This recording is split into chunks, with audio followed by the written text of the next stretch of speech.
ابھی میں آیا ہوں الیکشن کمیشن کو بتانے اور ان سے ملنے اور ان سے کلیریفیکیشن کے لیے. جیسا کہ آپ تمام دوستوں کو معلوم ہے کہ ہم لوگوں نے پرسوں ایک پٹیشن فائل کی تھی، میری بھی تھی، عامر مغل صاحب کی بھی تھی NA 46 سے، میری تھی NA 47 سے، اور علی بخاری صاحب NA 48 سے. الیکشن کمیشن آف پاکستان نے کل کے لیے فکس کی تھی اور اس میں آرڈر کر دیا تھا کہ رپورٹ 3 دن میں دیں RO، اور ساتھ process of consolidation for issuance of form 48 and 49 was state, ان کو روک دیا تھا کہ فردر پروسیڈ نہ کریں. وہ اسٹے ملنے کے بعد میں چلا گیا وکلاء کے ساتھ ریٹرننگ افسر کے دفتر. وہاں میرے ساتھ میرے سے جو مد مقابل طارق فضل چودھری اور باقی کینڈیڈیٹس، اس میں ہمیں بلایا گیا اندر، اور وہاں ریٹرننگ افسر کے ساتھ جو ایک عبداللہ صاحب نامی AC کام کرتے ہیں، انہوں نے کہا جی آرڈر ہمیں آ چکا ہے، ہمیں کہا گیا ہے کہ فردر کنسالیڈیشن نہیں ہو سکتی، لہذا 12 بجے آپ نے آنا تھا، لیکن ہم 11:30 بجے وہاں پہنچ گئے. انہوں نے کہا کہ جی یہ ہم آپ کا پروسیس اسٹے کر رہے ہیں. میں نے کہا جی ہم تب جائیں گے جب آپ ہمیں لکھ کے دیں گے کہ پروسیس آف کنسالیڈیشن اسٹیٹ، جو کہ پروسیس آف کنسالیڈیشن وہ موجودگی کے بغیر ہو نہیں سکتا. انہوں نے ہم سب کو لکھ کے دیا، مجھے بھی، طارق فضل چودھری کو بھی، اور باقی تمام کینڈیڈیٹس کو رائٹنگ میں. میرے پاس اوریجنل ریٹرننگ افسر کا رائٹنگ میں آرڈر موجود ہے، وہ لکھ کے دے دیا. ہم اطمینان کے ساتھ آ گئے. بعد میں پتہ چلا کہ طارق فضل چودھری صاحب کو بعد میں بلا لیا اپنے دفتر میں خفیہ طریقے سے، اور وہاں وہ ریکارڈ کی ٹیمپرنگ کر رہے ہیں، جس کی اطلاع میں نے یہاں الیکشن کمیشن کو دی، اور اس کے بارے میں انہوں نے ایک آرڈر بھی جاری کیا، لیٹر جاری کیا، RO کو کہا کہ یہ آپ کیوں کر رہے ہیں، رپورٹ دیں. اس کے بعد کل جب ہم واپس ان کو دیکھنے گئے کہ آپ یہ کیوں کر رہے ہیں، تو جناب ہم جب گئے تو ہمیں نہیں ملنے دیا گیا RO سے. اور اس کے بعد جب ہم واپس آنے لگے، ہم 14-15 وکلاء تھے، تو جناب ہماری گاڑیوں پہ حملہ کر دیا. طارق فضل چودھری کے ہنڈوں نے ہماری گاڑیاں توڑیں، اور اس کے بعد ہم نے FIR کٹانے کی کوشش کی، لیکن وہ ہومیوپیتھک قسم کی FIR کاٹی، کچھ ہمارے لوگوں کے خلاف، کچھ ان کے خلاف، جس کی حالانکہ ان کے اٹیک کی ویڈیو ہمارے پاس پوری طرح موجود ہے. لیکن اس سب کچھ سے زیادہ آج پتہ چلا، آج کوئی ابھی گھنٹہ ایک پہلے، کہ جناب الیکشن کمیشن نے نوٹیفیکیشن کر دیا ہے. ہم وہ نوٹیفیکیشن لے کے ابھی آئے تھے. ہم نے کوشش کی چیف الیکشن کمیشن سے ملنے کی، ملنے نہیں دیا گیا. ہم نے سیکرٹری صاحب سے ملنے کی کوشش کی، وہ بھی کہتے ہیں نہیں اویلیبل، وہ کہاں بزی ہیں. ہم نے ان کے اسٹاف افسر کو یہ تینوں آرڈر دے دیے، الیکشن کمیشن کا اپنا آرڈر، ریٹرننگ افسر کا اپنا آرڈر کہ اسٹے ہو گیا ہے، اور اس کے بعد یہ نوٹیفیکیشن. ہم صرف یہ پوچھنا چاہتے ہیں، کیا پاکستان میں آئین اور قانون کی کوئی حیثیت ہے؟ اگر ہے تو پھر آپ اپنے آرڈرز کی وائلیشن اگر الیکشن کمیشن کر رہا ہے تو ہم کس کے پاس جائیں؟ نمبر 2، ریٹرننگ افسر جب ایک دفعہ پروسیس آف کنسالیڈیشن کو لکھ کے دیتا ہے کہ اٹ از اسٹاپ، یہ نہیں ہوگا، جو کہ قانون یہ کہتا ہے کہ کینڈیڈیٹ کے بغیر وہ پروسیس نہیں ہو سکتا. سیکشن 92 ہے، سیکشن 95 آف الیکشن ایکٹ ہے. ہمیں کہہ دیا آپ جائیں، ہم رائٹنگ میں آرڈر لے کے چلے گئے. مجھے بتائیں ریٹرننگ افسر صاحب نے پھر کس کے کہنے پہ فردر پروسیڈ کیا؟ اور اگر کیا تو ہماری عدم موجودگی میں کیسے کر لیا؟ اور اگر ہم نہیں کیا تو الیکشن کمیشن نے یہ نوٹیفیکیشن کیسے کر دیا؟ اور پھر میں یہ ساری ذمہ داری الیکشن کمیشن کے اوپر تو میں ڈالتا ہی ہوں، کیونکہ ان کی ذمہ داری ہے انڈر آرٹیکل 218، انڈر آرٹیکل 220 کہ free fair and transparent elections کے لیے ان کی ڈیوٹی ہے، کانسٹیٹیوشنل ڈیوٹی ہے. یہ ان کی پاور نہیں ہے، صرف اختیار نہیں ہے، یہ ڈیوٹی ہے کہ یہ کریں گے. اور اس کے ساتھ ساتھ میں یہ ذمہ داری ریٹرننگ آفیسر جو کہ ایک بیوروکریٹ ہے جس میں گورنمنٹ چلانی ہوتی ہے، کیا یہ سارے فیصلے اسی طرح کرتے ہیں؟ کیا ہمارا ملک ایسے کرپٹ 2 نمبر لوگوں کے ہاتھوں میں یرغمال بنا ہوا ہے، اور جس کی تنخواہیں اور مراعات میرے اور آپ کے پیسوں سے ہم ان کو دیتے ہیں، اور وہ اس طرح فیصلے کرتے ہیں عوام کے ووٹوں کے اوپر، عوام کے حقوق کے اوپر، عوام کے کروڑوں عوام کے لوگوں کے حقوق کے اوپر ڈاکہ زنی سر عام کرتے ہیں. ایک ہوتا ہے انصاف نہ صرف ہو بلکہ ہوتا ہوا نظر آئے. آج ڈاکہ زنی نہ صرف ہو رہی ہے بلکہ ہوتی ہوئی ساری دنیا کے سامنے نظر آ رہی ہے. اور سب سے امپورٹنٹ تو آپ واچ ڈاگز ہیں. آپ آج ایک ایک چیز ریکارڈ کر رہے ہیں, ایک ایک چیز آپ کے سامنے ہے, ایک ایک چیز ڈاکومنٹڈ ہے. جس شخص نے 1,05,000 ووٹ لیا اور اس کے مد مقابل نے 51,000 ووٹ لیا, یعنی خالی فرق 53,000 کا ہے. یہ کہتے ہیں وہ اس کو ہم جتا دیتے ہیں اور آپ کو ہرا دیتے ہیں. صرف میرا نہیں, اسی طرح عامر مغل کا, اسی طرح علی بخاری کا, اور اسی طرح پاکستان کے تمام حلقوں کا. میں پوچھتا ہوں, اگر ہمارے ملک میں یہ آزادی ہم نے انگریزوں سے حاصل کی تھی اور آئین بنایا تھا, تو اپنے ملک کو اور اپنے لوگوں کو یہ اختیار دیا تھا کہ آپ کے پاس حق کی حکمرانی ہے. آپ جس کو اپنا نمائندہ منتخب کرنا چاہیں گے وہی آپ کا نمائندہ ہوگا. اگر آپ نے اس سلسلے کو ریورس کر دیا ہے, آپ نے اگر گورے انگریزوں کی جگہ پہ کالے انگریز بٹھا دیے ہیں اور ان لوگوں سے ذریعے سے آپ نے فیصلے لینے ہیں جنہوں نے ہمارے دشمن کے بچوں کو پڑھانا تھا, تو دشمن کے بچوں کو پتہ نہیں پڑھایا کہ نہیں. میں ان سے سوال کرتا ہوں کہ اپنے بچوں کو آپ اپنے عمل کے ذریعے یہ بتا رہے ہیں کہ آپ ڈاکہ ڈالو یہ جائز ہے, آپ چوری کرو یہ جائز ہے, آپ ڈاکہ اور چوری کے جو بینیفیشریز ہیں ان کو سر کی آنکھوں کا تاج بناؤ یہ جائز ہے, اور جو آنیسٹ لیڈرشپ ہے ان کو جیلوں میں ڈالو وہ جائز ہے. لوگوں کے حقوق جس کو لوگ کہیں کہ ہم اس کو ریجیکٹ کرتے ہیں, آپ کہیں وہی شخص تمہارا ہم بادشاہ بنائیں گے, نمائندہ بنائیں گے, تمہارا منتخب نمائندہ کہلایا جائے گا. تو میں سوال کرتا ہوں, ہم مقبوضہ کشمیر کے وزیر اعلیٰ کو کٹھ پتلی وزیر اعلیٰ کیوں کہتے ہیں؟ اس لیے کہتے ہیں کہ وہاں الیکشن کو چوری کیا جاتا ہے, ڈاکہ ڈالا جاتا ہے. اس لیے کہتے ہیں کہ وہاں نظام انصاف نہیں ہوتا. اس لیے کہتے ہیں وہاں رول آف لا نہیں ہوتا.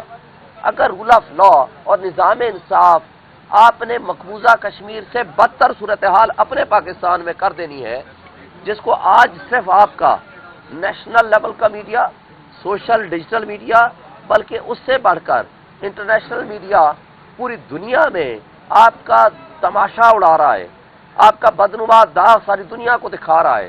تو میں آپ سے سوال کرتا ہوں کہ آپ ملک کے ساتھ مخلص اگر ہیں تو یہ سب کچھ جو کچھ ہو رہا ہے اس کا نقصان کس کو ہے؟ کیا ایک شخص کی دشمنی میں آپ کی آنکھیں اور کان بند ہو چکے ہیں؟ آپ نے اپنے دماغ بند کر لیے ہیں.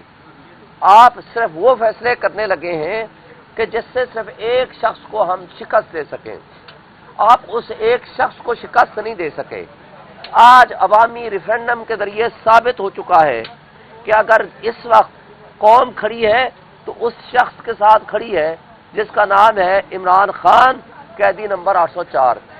مگر آپ سارے وہ مقتدر ادارے, وہ بونے سیاستدان, وہ الیکشن کمیشن اور وہ بے ضمیر منصف جنہوں نے جیل میں بیٹھ کے وہ فیصلے کیے غلط, غیر آئینی اور غیر قانونی, آج وہ دنیا کے سامنے ننگے ہو چکے ہیں.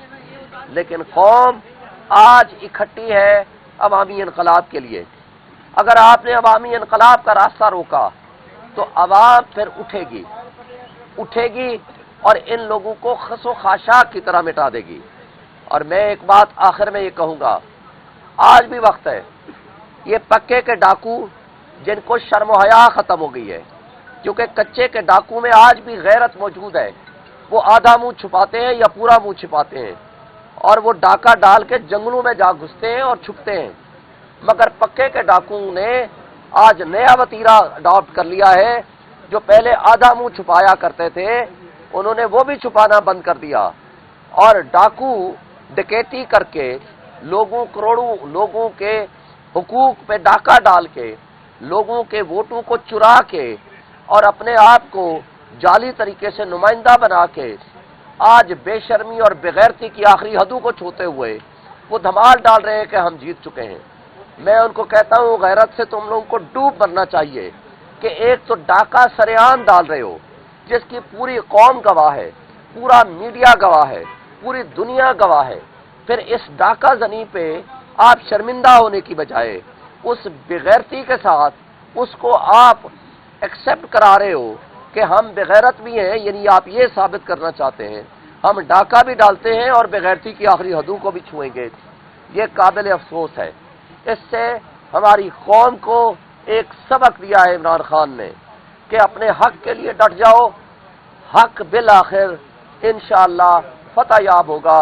میں آخری بات، اس وقت بھی وقت ہے، جاؤ عمران خان سے معافی مانگ لو.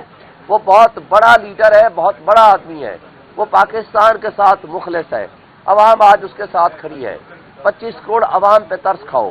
25 کروڑ عوام کا معاشی تباہی آپ نے جو پی ڈی ایم 1 کی صورت میں کی ہے، پی ڈی ایم 2 کی صورت میں اس سے بدتر ہوگی. نہ تم حکومت چلا سکو گے، نہ تمہاری کریڈیبلٹی ہوگی. تم اتنے ڈسکریڈٹ ہو چکے ہو پوری دنیا میں، نہ یہاں کوئی انویسٹمنٹ آئے گی، اور ہم تباہی کے دہانے پہ آلریڈی پہنچ چکے ہیں. اس 25 کروڑ عوام صرف نہیں، ان کے بچوں کے مستقبل کا سوال ہے، کیونکہ یہ ملک میرا آپ کا ہے، ہمارے 25 کروڑ عوام کا ہے. اس کی حفاظت بھی ہم نے کرنی ہے. آپ نے تو لندن بھاگ جانا ہے یا دبئی بھاگ جانا ہے یا جزیروں میں بھاگ جانا ہے، مگر آپ کو نہ جزیروں میں سکون ملے گا، نہ لندن میں سکون ملے گا، نہ دبئی میں سکون ملے گا. اللہ کے ہاں تو جواب دہی ہے، لیکن اس دنیا میں بھی آپ کو جواب دہی کرنی پڑے گی. اس لیے اڈیالہ جیل میں معافی مانگ لو، وہ تمہیں فتح مکہ کی طرح معاف کر دے گا. اس لیے اس ملک کو، کروڑوں لوگوں کو، ان کے فیوچر کے لیے آپ اچھی پالیسیاں بناؤ اور ہمارے بچوں کے مستقبل کا محفوظ بناؤ. دیکھیں، الیکشن کمیشن سے میں پوچھتا ہوں، آپ کا اپنا آرڈر ہے، کل کا آپ کا آر او کا آرڈر ہے، اور کل کی آج نوٹیفیکیشن آیا لیکن کل کی تاریخ میں آ گیا. وہ کون سا پریشر ہے جو اسلام آباد کی ایڈمنسٹریشن اور الیکشن کمیشن کے اوپر کوئی کر رہا ہے؟ وہ کون سی خفیہ طاقتیں ہیں جو ان سے یہ آرڈر کرا رہی ہیں؟ اور اگر آپ میں اتنی جرت نہیں ہے کہ آپ اپنے آرڈر کو ایگزیکیوٹ کرا سکیں، امپلیمنٹ کرا سکیں، اور صرف 3 حلقوں کا، اسلام آباد کے 3 حلقوں کا، جہاں ڈکیتی سرے عام ہوتی ہوئی نظر آ رہی ہے، یہ میری کانسٹیٹوئنسی ہے، سپریم کورٹ، ہائی کورٹ، یہ سارے ادارے اور الیکشن کمیشن، اس میں اگر آپ انصاف کر کے ٹرانسپیرنٹ الیکشن نہیں کرا سکتے تو مجھے بتا دیں پورے پاکستان میں جو کچھ ہو رہا ہے، یہ پھر آپ استعفیٰ دے دیں. یہاں بلینز آف روپیز آپ نے لگائے، بلینز آف روپیز، یہ جو اربوں کھربوں روپے آپ نے لگائے اس الیکشن کرانے کے لیے یا کینڈیڈیٹس نے لگائے، کم سے کم یہ بچ جاتا. آپ ایک نوٹیفیکیشن سرکار ریاست سے منگواتے، وہ نوٹیفیکیشن کر دیتے کہ آج کے بعد آپ کا یہ ہم نے حکمران بنا دیا. ہم مان لیتے سب کچھ، چونکہ آئین تو ہے نہیں، قانون تو ہے نہیں، نظام انصاف تو ہے نہیں، جمہوریت تو ہے نہیں. لیکن میں ان سے پوچھتا ہوں کہ اگر یہ سب کچھ آپ نے کرنا تھا تو خدا کے لیے یہ الیکشن کا ڈرامہ اور جمہوریت کے نام پہ تماشا کیوں کیا؟ یہ تماشا بند کر دیں، اور اس کی ساری ذمہ داری منصف اعظم سپریم کورٹ پہ بھی آتی ہے. انہوں نے جب کہا کہ یہ ریٹرننگ آفیسر، یہ ڈی آر او فرشتے ہیں، انہی سے ہی الیکشن ہوگا، میں ان سے کہتا ہوں کہ جب ان سے الیکشن کرایا ہے تو اس الیکشن کا رزلٹ تو پوچھ لیں کہ ہو کیا رہا ہے، وہ کر کیا رہے ہیں. لہذا اگر آپ نے رات کی تاریکی میں یہ فیصلہ تو کیا، لیکن دن کی روشنی میں جو کچھ ڈکیتی ہوتی ہوئی نظر آ رہی ہے اس پہ بھی آپ کوئی آرڈر پاس فرمائیں، مہربانی آپ کی ہوگی، کیونکہ آپ نے اکتوبر میں چلے جانا ہے. اس 25 کروڑ عوام کا مقدمہ آپ کی عدالت میں اور آپ کی ضمیر کے سامنے ساری زندگی آپ کو دکھ دیتا رہے گا. میں یہ کہتا ہوں کہ آج بھی آپ کے لیے وقت ہے، تاریخ کو درست کر لیں. آپ نے چلے جانے کے بعد جسٹس منیر کی فہرست میں ضرور آپ کا نام آ جائے گا، مگر اگر آپ اپنی غلطیاں درست کر لیں گے تو تاریخ آپ کو ہیرو بنائے گی. ہم شرمندہ ہیں اس بات پہ کہ ہم قاضی فائزہ صاحب کے لیے مارے کھاتے رہے، ان کے لیے تحریک چلاتے رہے، اور ان کو ایک آنےسٹ اینڈ بڑا ہی اپرائٹ اور اداروں کے سامنے نہ جھکنے والا جج کہا کرتے تھے. مگر اس تحریک کے نتیجے میں آپ بحال تو ہو گئے، لیکن اس بحالی کے بعد جو کچھ آج ہو رہا ہے اس کی ذمہ داری آپ بتا دیں ہم کس کے اوپر ڈالیں. اگر آپ ذمہ دار نہیں ہیں جو نون لیگ میں شامل ہو رہے ہیں ان کے بارے میں آپ کو کیا لایا؟ یہ ان کو اغوا کیا گیا تھا، اور اغوا شدہ بندے کی کوئی اسٹیٹمنٹ کی کوئی لیگل حیثیت نہیں ہوگی، انشاءاللہ واپس آئے گی۔ ان کے لیے مارے خطرے آپ کو شرمندگی ہو رہی ہے، تو ابھی سپریم کورٹ میں ایک عینی درخواست دائر ہوئی ہے کہ الیکشن کو کلعدم قرار دے، تو آپ اس پہ کیا چیف جسٹس کو پیغام دیں گے؟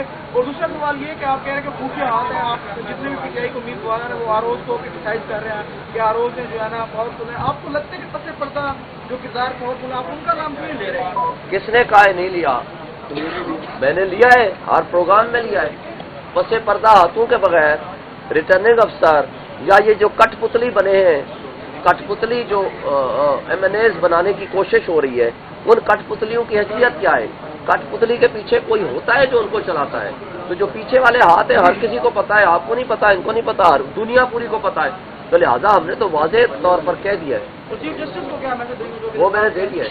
سر یہ بتائیے گا کہ بین الاقوامی سطح کے اوپر بھی اس الیکشن کو ریٹ قرار دیا گیا ہے، کیا پی ٹی آئی جا رہی ہے تو انٹرنیشنل کورٹ آف جسٹس میں یا یو این کو خط لکھ رہی ہے یا اس طرح کی کوئی ایکٹیویٹی کرے جا رہی ہے؟ ہم تمام ایونیوز ہم نے کھلے رکھے ہوئے ہیں، اور ان سارے گندے نظام کو ہم ایکسپوز کر رہے ہیں جو کہ قوم کے سامنے آ چکا ہے۔ مزید بھی جتنا یہ حرکتیں کریں گے مزید ایکسپوز ہوں گے، عوام ان کو بہرحال ان کا احتساب بھی کرے گی، ہم بھی ان کا احتساب کریں گے، اور ہمارے پاس سارے راستے کھلے ہیں جہاں جہاں ہمیں جانا پڑا جائے گا۔ صاحب صاحب آپ کے مخالفین 9 مئی نہیں بھول رہے، کیا آپ 9 فروری بھول جائیں گے؟ دھرنا دیا تھا، اب تو اس کو ملٹیپلائی کتنے زیادہ لوگ آپ بھی سمجھتے ہیں کہ احتجاج لمبا کر سکتے ہیں آپ، یا کیا لایا عمل ہوگا؟ ہم آخری آپشن عدالتوں کو دے رہے ہیں۔ ہمیں امید ہے کہ عدالتیں جو تھوڑی بہت عزت باقی ہے، وہ لوگوں کے حقوق کے ضامن ہیں، وہ لوگوں کے حقوق کی حفاظت کریں گے۔ اگر وہ بھی نہیں کر پائیں گے تو اگلا لاعمل آپ کو